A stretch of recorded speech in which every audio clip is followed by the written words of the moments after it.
صدق اللہ مولانا العظیم الصلاۃ والسلام علیک یا سیدی یا رسول اللہ وعلی آلک واصحابک یا سیدی یا رحمت للعالمین۔ دشمنی تو خیر ہر حالت میں ہوتی ہے گناہ، دشمنی تو خیر ہر حالت میں ہوتی ہے گناہ، ایک معین حد سے آگے دوستی بھی جرم ہے۔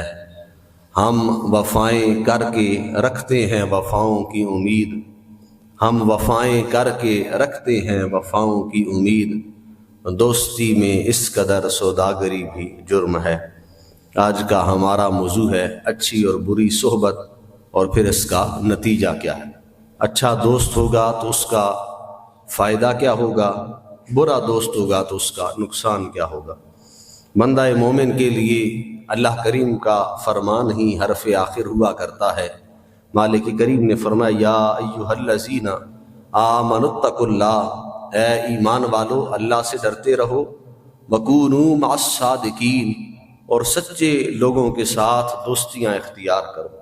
اور جو سچا ہوتا ہے وہ کبھی برا نہیں ہوا کرتا ہے۔ سچا بندہ جو ہے وہی ہمیشہ سیدھی راہ دکھانے والا ہوا کرتا ہے۔ ایک وہ صحابی جس کی بات آپ نے سنی ہوگی کہ حضور کی بارگاہ میں آئے اور عرض کی، کہا حضور ایک گناہ جو آپ مجھے روک دیں میں اس گناہ سے رکوں گا مگر اور کسی کام سے نہیں رکوں گا۔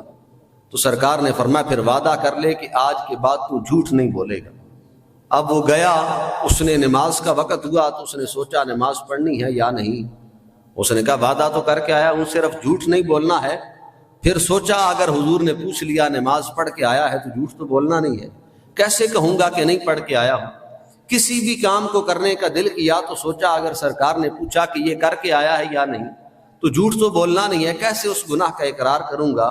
تو حضور کی بارگاہ میں آیا اور عرض کی، کہا حضور آپ نے ایک ایسا کلیہ بتایا ہے، ایک ایسا کام بتایا ہے کہ اس سے بچا ہوں تو اللہ نے مجھے سارے گناہوں سے پاک کر دیا ہے۔ یعنی جھوٹ ایک ایسا گناہ ہے جو ہر برائی کی جڑ ہے، اور سچائی ایک ایسا عمل ہے جو ہر نیکی کی جڑ ہے، جو نیکی کی طرف لے جانے والی ہے۔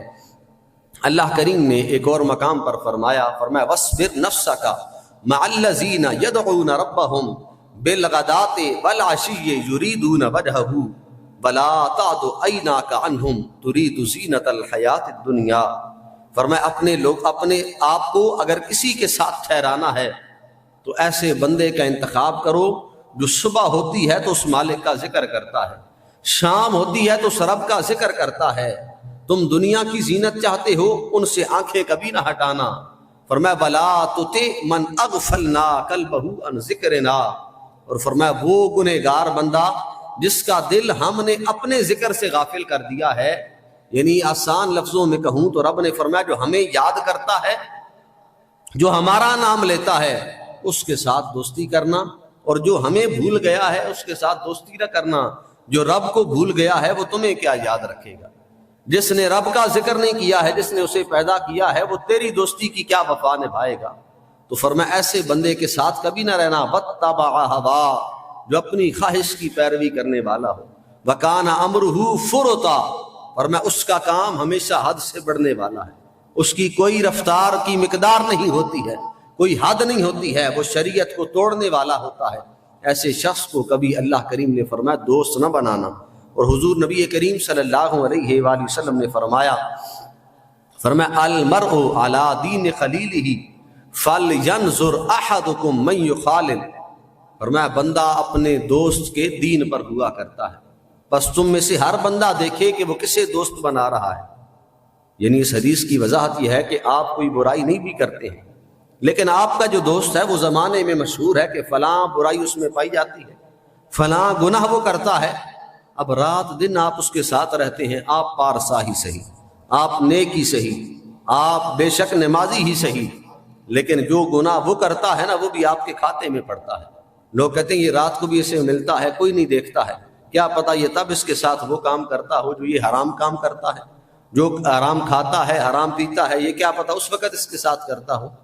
تو اس لیے دوست ایسا ہونا چاہیے کہ جس کی وجہ سے بندے کے کردار پر کبھی کیچڑ نہ آنے پائے، بندے کا کردار کبھی غلط نہ ہونے پائے۔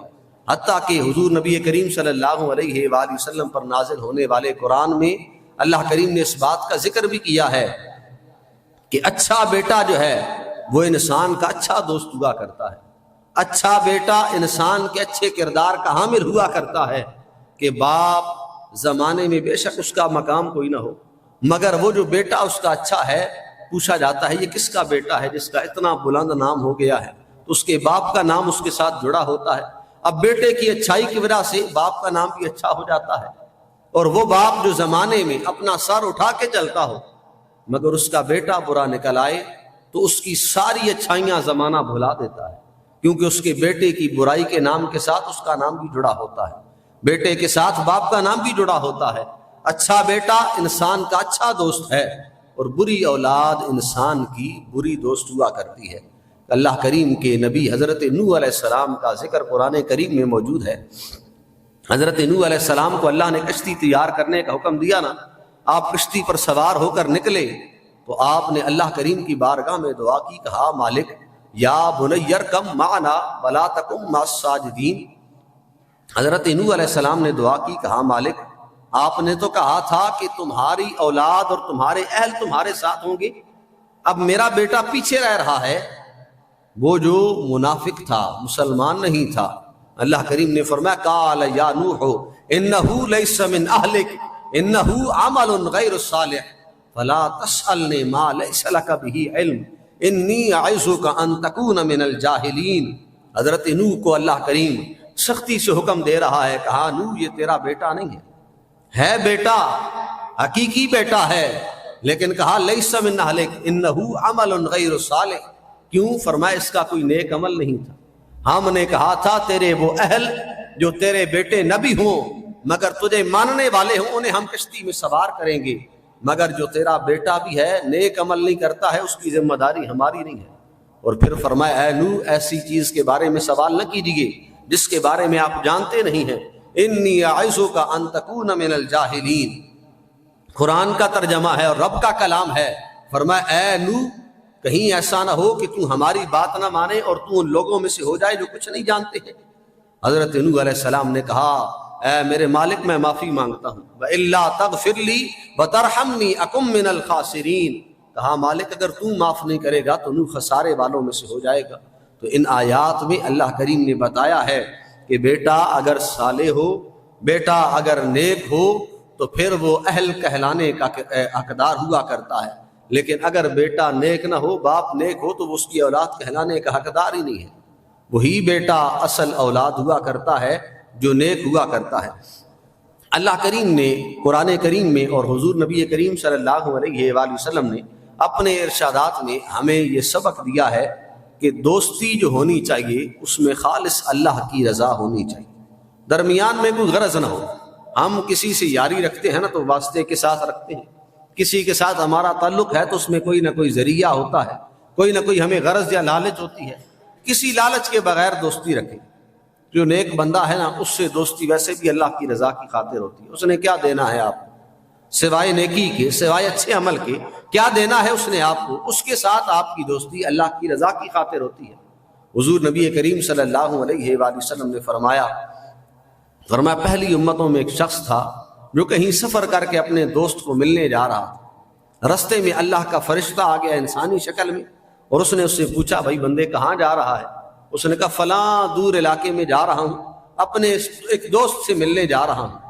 اس فرشتے نے پوچھا، اس نے کہا میں اللہ کی طرف سے آیا ہوں، ذرا یہ تو بتاؤ اس کا تمہارے اوپر کوئی احسان ہے؟ وہ تمہاری طرف آیا تھا تم اس کا بدلہ دینے جا رہے ہو، کسی احسان کی وجہ سے جا رہے ہو؟ اس بندے نے عرض کی، کہا نہیں اے اللہ کی طرف سے آنے والے فرشتے نہیں، میں صرف اللہ کی رضا کی خاطر اسے ملنے جا رہا ہوں۔ تو فرشتے نے کہا فإنی رسول اللہ الیکا، میں رب کی طرف سے تمہاری طرف قاصد بن کے آیا ہوں، اللہ کا فرشتہ ہوں۔ میرا مالک کہہ رہا ہے ان اللہ قد احبک کما احببتہ الی، کہ جس طرح تو اس سے اللہ کی رضا کی خاطر محبت کرتا ہے، میرا رب اعلان کر رہا ہے کہ مالک آج سے تجھ سے بھی محبت کرتا ہے۔ بندہ بندے سے محبت کرے، درمیان میں رضا اللہ کی ہو تو وہ مالک فرماتا ہے تیری محبت اس کے ساتھ تھی، اب میں رب بھی تجھ سے محبت کرتا ہوں۔ ساتھ وہ بندے جن کا ذکر نبی کریم صلی اللہ علیہ وآلہ وسلم نے فرمایا ہے کہ قیامت والے دن وہ 7 خوش نصیب یعنی اللہ کریم اپنے عرش کا سایہ نصیب فرمائے گا۔ فرمایا 2 وہ لوگ بھی ہوں گے رجلان نے تحابا فی اللہ اجتمعا علیہ وتفرقا علیہ۔ فرمایا وہ 2 خوش نصیب جو ملتے تھے تو اللہ کی رضا کی خاطر، جدا ہوتے تھے تو اللہ کی رضا کی خاطر، ان کی محبت تھی تو اللہ کی رضا کی خاطر تھی۔ تو فرمایا ایسے 2 خوش نصیب دوستوں کو بھی اللہ کریم قیامت والے دن اپنے عرش کا سایہ نصیب فرمائے گا۔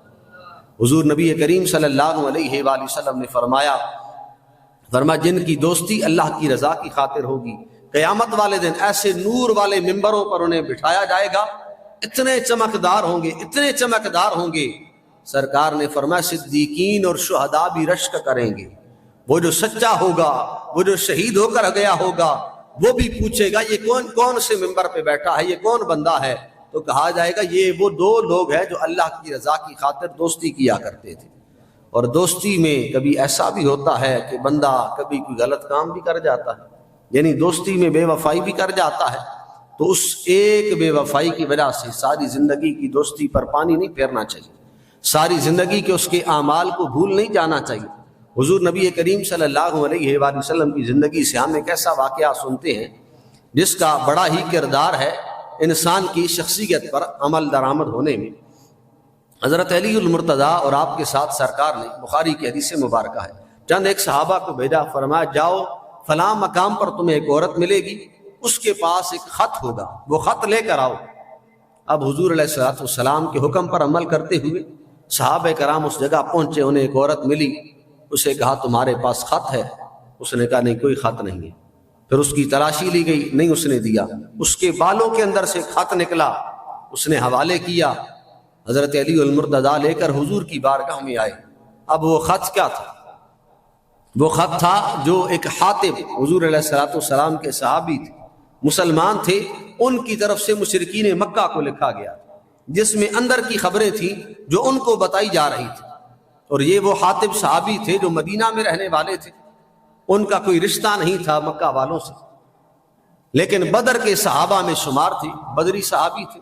حضور علیہ السلام نے خط پڑھا، حاطب کا نام ہے، سرکار نے حضرت حاطب کو بلایا، اور پیچھے وفائیں تھی نا، بے وفائی بڑی تھی، یہ جو بے وفائی تھی نا بہت بڑی تھی، کہ اندر کی ساری خبریں غیروں کو دی جا رہی ہیں، دشمنوں کو دی جا رہی ہیں۔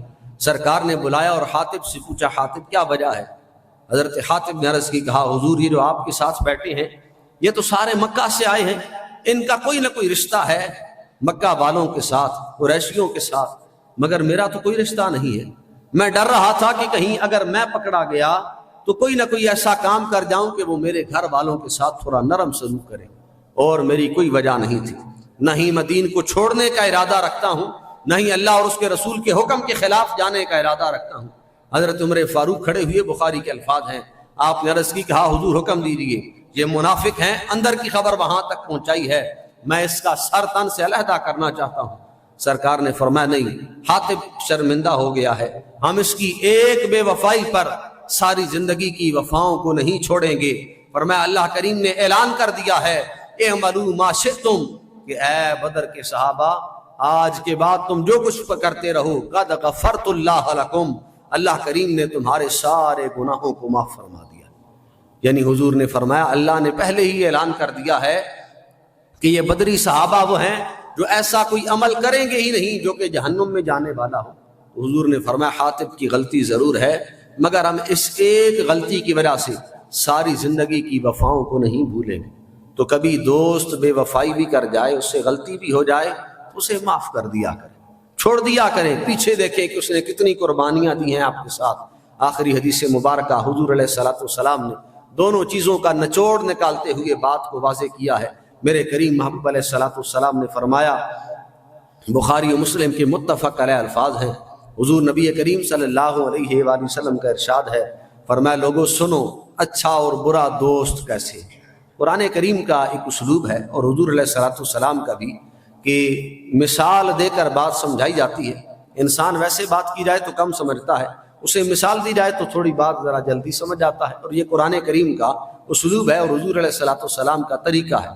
سرکار نے فرمایا سنو، برے دوست کی مثال ایسی ہے کہ جیسے تم کسی بھٹی کے دکانے والے کے پاس بیٹھے ہو جو کسی ایسی جگہ پر بیٹھا ہے جو دھوئیں پر بار بار پھونک مار رہا ہے، تم اس کے پاس بیٹھ گئے ہو، اب تم اس کے پاس سے اٹھ کر واپس آئے ہو، وہ تمہارا برا دوست ہے، تم اس کے پاس اٹھ کر آئے ہو، یا تو وہ تمہارے کپڑے جلا دے گا اس آگ سے، نہیں تو کم از کم اتنا تو ضرور ہوگا کہ تم سے تھوڑی دیر دھوئیں کی بدبو آتی رہے گی۔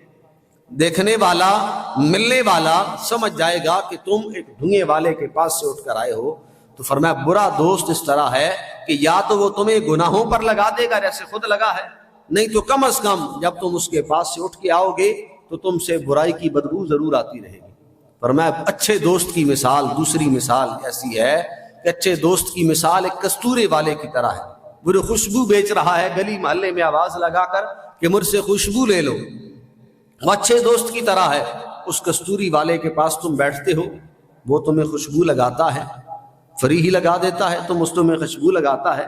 فرمایا یا تو ایسا ہوگا کہ وہ تمہیں خوشبو تحفہ میں دے دے گا کہ جاؤ یہ خوشبو لے جاؤ میری طرف سے، یعنی یا تو وہ نیک بندہ تمہیں نیکی دے دے گا کہ جاؤ میری طرف سے نیکی لے جاؤ، اور جب تک زندہ رہو یہ نیکی کرتے رہو تم بھی۔ فرمایا نہیں تو ایسا تو ضرور ہوگا کہ تم خوشبو والے کے پاس سے اٹھ کر آئے ہو تو ملنے والا تمہیں ملے گا، تم سے خوشبو تو آتی رہے گی، اسے پتا تو چلے گا کہ یہ کسی خوشبو والے کو مل کر آ رہا ہے۔ تو فرمایا اسی طرح اچھے دوست کی مثال ہے، یا تو وہ تمہیں بھی نیکی پر لگا دے گا، نہیں تو تم اس سے مل کر آؤ گے تو تھوڑی دیر تمہارا دل اللہ کی یاد میں ڈوبا رہے گا، تھوڑی دیر تم اللہ کو یاد کرتے رہو گے۔ حضرت ابن عباس فرماتے ہیں لا تجالسوا اہل الاہواء فإن مجالستهم ممردۃ للقلب۔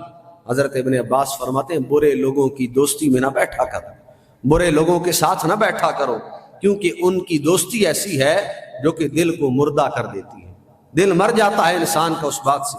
آخری آیہ مبارکہ، حدیث تو ختم ہو گئی تھی مگر ایک بڑی خوبصورت آیت مجھے یاد آ گئی ہے۔ اللہ کریم نے قرآن کریم میں فرمایا وَقَدْ نَزَّلَ عَلَيْكُمْ فِي الْكِتَابِ أَنْ إِذَا سَمِعْتُمْ آيَاتِ اللَّهِ يُكْفَرُ بِهَا وَيُسْتَهْزَأُ بِهَا فَلَا تَقْعُدُوا مَعَهُمْ حَتَّى يَخُوضُوا فِي حَدِيثٍ غَيْرِهِ۔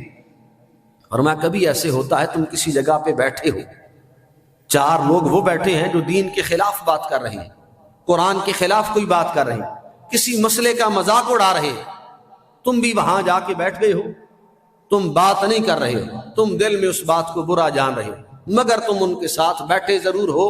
تو فرمایا انکم اذا مثلہم، جب تک تم ان کے ساتھ بیٹھے ہو تم بھی ان کے ساتھ برائی میں برابر کے شریک ہو۔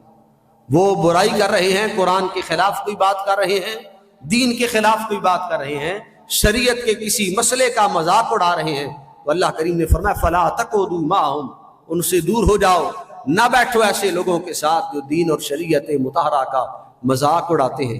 آج بندہ ہر بندہ ٹی وی پر آ کر، چینل پر آ کر، ویڈیو میں آ کر دین کا، شریعت مطہرہ کا مذاق اڑا رہا ہے۔ وہ مسئلے جو 1400 سال سے چلے آتے ہیں ان کا مذاق اڑایا جا رہا ہے، کبھی سحری پر گفتگو ہوتی ہے اور کبھی افطاری پر۔ وہ جو متفقہ فیصلہ تھا 1450 سال سے چلا آتا تھا، ایک ہی وقت ہے جس پہ سحری کرنی ہے، ایک ہی وقت ہے جس پہ افطاری کرنی ہے، سادہ سا مسئلہ ہے، کسی بات کو چھیڑنے کی، گفتگو کرنے کی، اس کی طرف جانے کی ضرورت ہی پیش نہیں آتی ہے۔ سحری کا وقت ختم ہوتا ہے تو فجر کی اذان ہوتی ہے، اب فجر کی اذان کے ہوتے ہوئے اگر آپ کھاتے پیتے رہے تو سحری کا وقت تو پہلے ہی ختم ہو گیا ہے۔ مغرب کا جب اذان کا وقت ہوتا ہے اسی وقت ہی روزہ افطار کرنے کا وقت ہوتا ہے۔ احتیاطاً ہم 4-5 منٹ پہلے، رمضان سے پہلے بھی 4-5 منٹ بعد اذان دیتے ہیں مغرب کی، اور رمضان میں روزہ اس وقت کھلتا ہے جب ٹائم داخل ہوتا ہے، 1 یا 2 منٹ کی احتیاط کے ساتھ، اور اذان 10 منٹ بعد دی جاتی ہے تاکہ افطاری کرنے والا آسانی سے کھا لے۔ اس لیے کسی بات کی طرف دھیان دینے کی ضرورت نہیں ہے۔ 1-2 باتیں اگر کسی کے پاس ہیں وہ بھی یا تو ہیں ہی نہیں، سرے سے ان میں سے روزے کا ذکر ہی نہیں ہے، اور اگر ہیں بھی تو ان کا مقام یا وجہ کوئی اور ہوتی ہے۔ اس لیے جو صدیوں سے چلا آتا ہے طریقہ وہی شریعت مطہرہ ہے۔ آپ کسی کو بھی فرول کر دیکھ لیں، کسی کو بھی دیکھ لیں، وہ پیچھے سنی ہی نکلے گا۔ اس لیے جہاں آپ لگے ہیں وہاں پر لگے رہیں، اچھے لوگوں کو دوست بنائیں، بری دوستیوں سے اپنے آپ کو محفوظ کریں۔ وآخر دعوانا ان الحمد للہ رب العالمین۔ اللہ